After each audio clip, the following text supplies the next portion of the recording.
Halo, balik lagi dengan gue Bayu Tabusala di Ekonom Pemalas.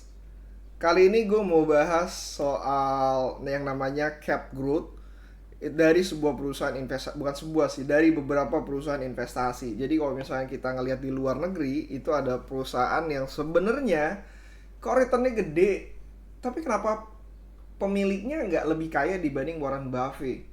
Warren Buffett itu returnnya tuh rata-rata aja gitu, cuma 21%, bahkan cenderung menurun di beberapa tahun terakhir. Tapi kenapa dia jadi salah satu orang terkaya di dunia? So, ini alasannya. Jadi kalau misalnya kita akan bandingin tiga company. Berkshire punyanya nakodanya Warren Buffett, lalu ada Medallion, pemiliknya adalah Jim Simon. Terus yang ketiga itu adalah Alpha Fund, punyanya Real Dario. Nah, masing-masing perusahaan ini punya strategi yang benar-benar berbeda. Kenapa? Ya karena mereka approach-nya juga berbeda, yang diakibatkan oleh resiko yang akan mereka ambil. Nah, penjelasan terhadap resikonya tersebut, masing-masing perusahaan ini juga beda-beda. Contoh ya, resiko yang dikatakan oleh di Alpha Fund itu adalah mengenai volatilitas pasar modal. Dimana kalau misalnya ada volatilitas terhadap pasar modal, itu ada resiko. Jadi resiko itu berbanding lurus dengan volatilitas yang terjadi. Sehingga di dunia keuangan yang namanya volatilitas tinggi gitu kayak saham, itu akan menghasilkan return yang lebih tinggi. Ya, pengennya bilang begitu, tapi kenyataannya ada beberapa saham yang sebenarnya udah volatilitasnya tinggi, returnnya juga jelek gitu. Tapi itu adalah salah satu cara untuk mengukur, bukan salah satu cara sih. Menurut gue kayaknya hampir bisa dikatakan satu-satunya cara untuk mengukur resiko dari yang namanya pasar modal. Gue nggak tahu ada cara lain untuk mengukur resiko gitu, resiko di pasar modal yang bisa membandingkan hampir semua jenis aset yang ada yang sudah listed di pasar modal selain menggunakan yang namanya volatilitas dari pergerakan harga. Selebihnya ya sulit sekali lah gitu. Sedangkan kalau misalkan di Medallion, apa resiko yang ada di Medallion adalah likuiditas, karena Medallion menggunakan yang namanya quant, dia harus melakukan eksekusi secepat mungkin, seprecise mungkin, lalu keluar dengan secepat dan seprecise mungkin gitu. Kalau misalkan lu mengakumulasi sebuah saham ataupun eksekusinya kayak sebuah aset ya, dia karena dia menggunakan multi aset banget, cenderung lambat, ya kuannya rada-rada tidak berguna karena eksekusinya kalau misalkan kalian tahu programmer atau apapun lah ya, kayak misalkan mungkin istilah lainnya kayak kuan itu kayak apa ya, kalau dibahasakan lebih mudah itu seperti technical analysis dengan precise entry point sama exit pointnya ya gitu. Uh, lebih lebih seperti itu, walaupun kenyataannya sebenarnya jauh lebih rumit dibanding hal tersebut. Dia akan menggunakan teknologi untuk melakukan kalkulasi gitu. Nah, uh, precise entry point dan exit point ini tentu aja nggak bisa dilakukan kalau misalkan aset yang akan dieksekusi itu nggak punya likuiditas sama sekali. Kalau misalkan likuiditasnya sangat kecil, ya gimana caranya mau masuk? Duit mereka juga billion dollar gitu. Maka dari itu, uh, approach yang mereka lakukan ya cari aset-aset yang benar-benar super duper liquid gitu. Itu yang terjadi di Medallion. Nah, sedangkan Warren Buffett sendiri, Warren Buffett mereka nggak punya constraint terhadap yang namanya likuiditas ataupun resiko terhadap volatilitas. Dia bisa berkata bahwa gue berinvestasi pada company, bukan terhadap saham, sehingga kalau misalkan pasar sahamnya tutup pun ya gue cenderung happy. Pada zaman dulu juga nggak ada pasar saham dan gue bisa melakukan apa yang gue lakukan saat ini tanpa harus adanya pasar saham. Itu yang terjadi di Berkshires. Nah, sehingga hasil yang didapatkan pun berbeda.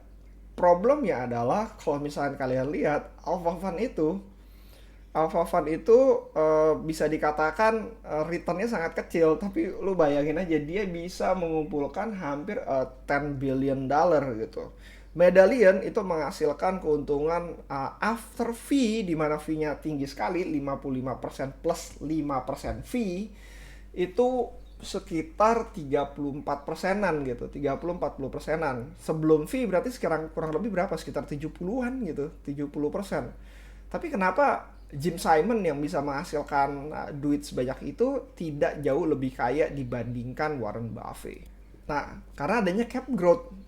Nah, masing-masing dari strategi ini itu punya yang namanya top ceiling gitu, top ceiling dari growth-nya tersebut. Kalau misalkan top ceiling tersebut tembus, mereka harus melakukan pergantian strategi untuk mengantisipasi resiko yang mereka miliki gitu, resiko yang mereka punya. Kalau mereka nggak ganti strategi, ya mereka nggak akan bisa menghasilkan return yang seharusnya mereka dapatkan jika constraint tersebut tidak ada gitu. Ya balik lagi masalah likuiditas dan segala macam. Sebagai contoh, Medallion itu dia suka dengan yang namanya return tinggi. Dia pengen performance dari fund itu tinggi. Sehingga ketika market cap sudah menyentuh di atas $10 billion, apa yang mereka lakukan? Mereka akan mengembalikan uang investor tersebut. Kenapa dikembalikan? Karena fund mereka nggak bisa perform ketika angkanya sudah di atas $10 billion atau $10 miliar gitu. $10 miliar itu setara berapa ya? Ya kalian hitung lah, gue juga malas soalnya. Ketika perusahaan tersebut lebih tinggi dibanding hal tersebut, mereka harus mengembalikan dana investor, sehingga ya balik lagi mereka nggak ada yang namanya compounding effect. Mereka harus compound uang mereka tersebut di luar dengan pertumbuhan yang jauh lebih rendah, dan kemungkinan besar mereka tidak punya edge terhadap investment, compounding investment yang harus mereka lakukan di luar dari apa yang mereka lakukan sekarang.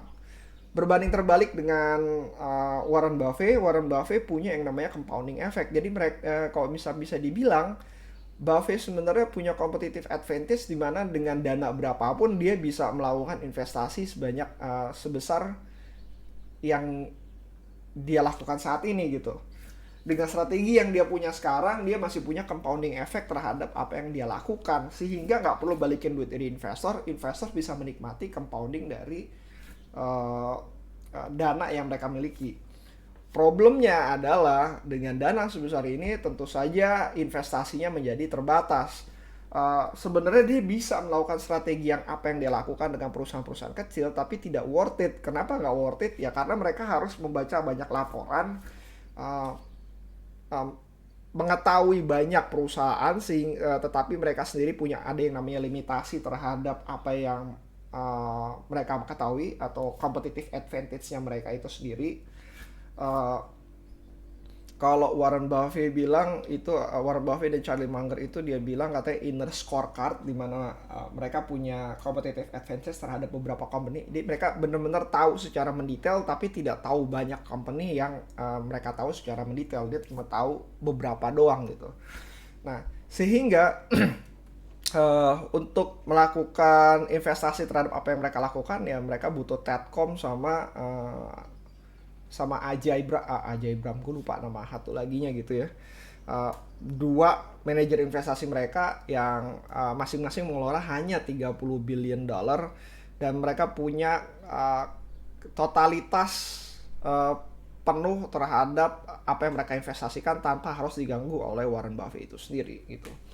Nah, bagaimana dengan si Ray Dalio? Kenapa 12% dan kenapa banyak banget yang berinvestasi? Karena ada banyak orang yang sebenarnya takut terhadap resiko volatilitas pasar modal. Ya udah, jadi dia bilang katanya ya udah, ada nggak sih investasi aman yang bisa menghasilkan keuntungan jauh lebih tinggi dibanding gua harus berinvestasi di let's say bond market, tapi dengan volatilitas yang jauh lebih rendah dibanding bond market. Ya udah, alpha fund aja menghasilkan 12%, jauh lebih tinggi dibanding high yield dividend bond market, di mana kalau misalkan di US mungkin let's say around 6 or 7%, tapi gue bisa dengan volatilitas yang jauh lebih rendah dibanding bond market itu sendiri, alpha fund bisa menghasilkan 12% gitu.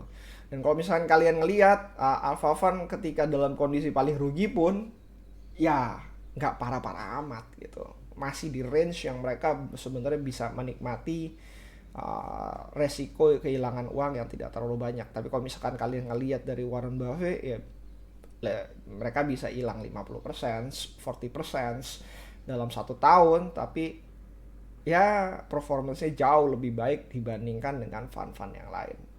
So, uh, akhir kata gue bisa katakan bahwa masing-masing dari strategi itu ada yang namanya resikonya, dan pahami dengan resiko tersebut. Jadi pahami apa yang kalian kerjakan, strategi yang kalian lakukan. Misalkan, oh gue menggunakan value investing yang bla bla bla dan seperti ini, atau misalkan gue mau melakukan yang namanya dengan menggunakan target price gitu.